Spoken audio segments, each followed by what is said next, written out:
Comment se libérer des pensées parasites?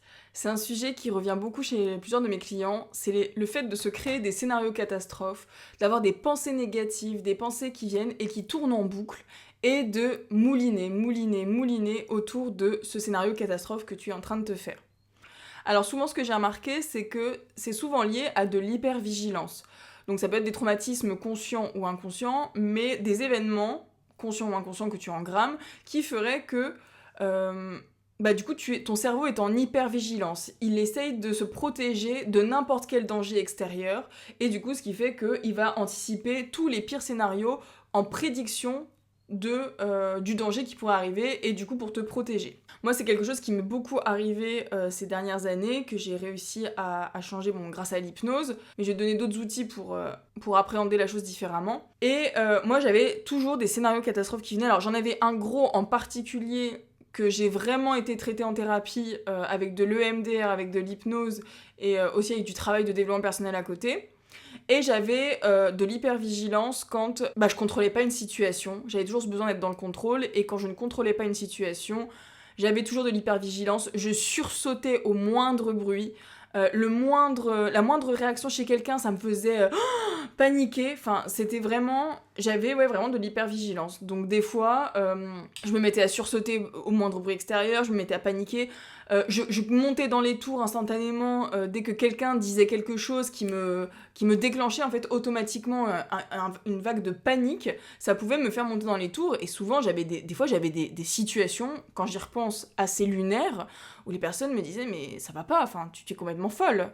Et c'est vrai que moi j'étais là avec ma panique en mode non mais en fait mais c'est comme ça, mais il faut pas faire ça. Et les personnes elles comprennent pas, parce que elles, dans leur réalité tout se passe bien, et c'est moi qui avais un problème d'hypervigilance. Et du coup ça je l'ai traité vraiment en thérapie avec l'hypnose, la DNR et aussi avec du dev perso à côté. Et j'accompagne beaucoup de clients qui ont du coup ces pensées parasites, ces pensées négatives, et qui n'arrivent pas à en sortir. Moi j'utilise l'hypnose, mais je vais te donner quand même 3 outils qui peuvent t'aider si tu es dans cette situation-là et que tu n'as pas forcément envie de faire de l'hypnose. La première chose que tu peux faire, déjà, si tu as une pensée négative ou une pensée parasite qui vient et qui tourne en boucle, souvent on a tendance à vouloir lutter contre, à être vraiment, à refuser la pensée parasite, et pour autant elle reste, elle mouline, parce qu'il y a cette partie de nous qui est en lutte. Il y a 2 parties de nous qui sont en lutte, celle qui a la pensée parasite et celle qui ne veut pas l'avoir. Donc ce que tu peux faire déjà, et ça marche pour les émotions aussi de manière générale, c'est d'observer ce qui se passe en toi, pour toi.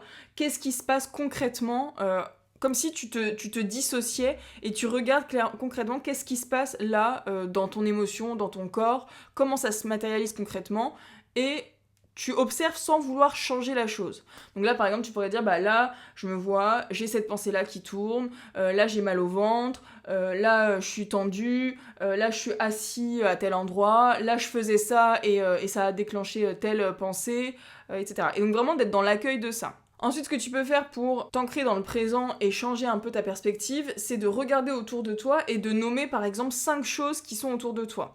Ça va te permettre de consciemment apporter ton attention et focaliser ton attention sur qu'est-ce qu'il y a autour de moi factuellement. Par exemple, si tu te fais un scénario catastrophe de je vais mourir ou il va se passer un accident, observer en te dissociant ce qui se passe de toi. Ensuite, regarder autour de toi et te demander, ok, donc là je vois une table, je vois mon micro, je vois ma lumière, je vois, là il y a une petite statue de bulldog au-dessus de moi.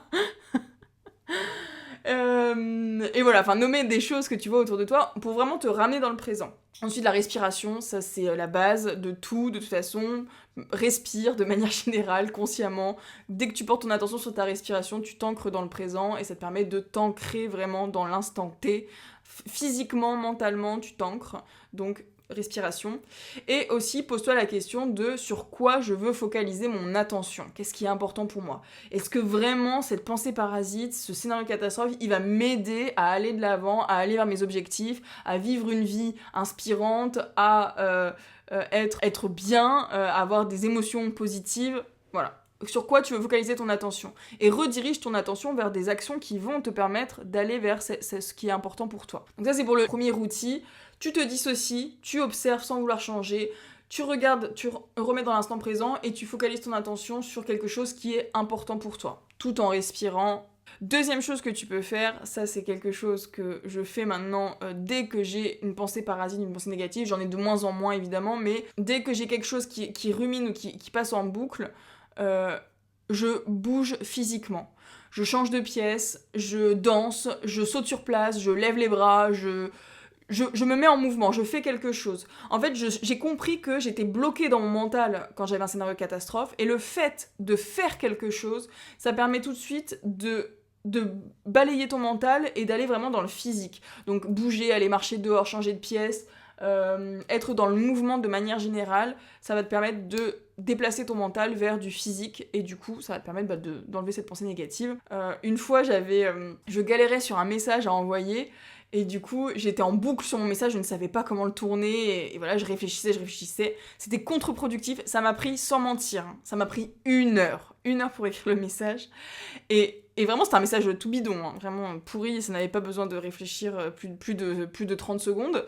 Bref, j'ai mis 1 heure pour écrire le message, et en fait, au bout d'un moment, j'ai changé de chaise, parce que j'étais bloquée pendant 1 heure, j'ai vu le temps passer, à un moment, je me suis dit, non, c'est pas possible, là. Donc du coup, j'ai changé de chaise, et en changeant de chaise, ça m'a changé de perspective, ce qu'il y avait autour de moi, et du coup, j'ai pu débloquer ce message, avec l'intention aussi d'écrire le message et de l'envoyer. C'est bon, j'avais déjà passé 1 heure dessus, il y en avait marre. Et enfin, troisième et dernier outil que tu peux faire pour changer une pensée parasite, c'est quelque chose que j'ai fait personnellement, alors c'est moi qui ai trouvé cette solution pour moi, je te la partage, peut-être que ça ira pour toi, mais encore une fois, libre à toi de découvrir aussi pour toi quels sont tes meilleurs outils.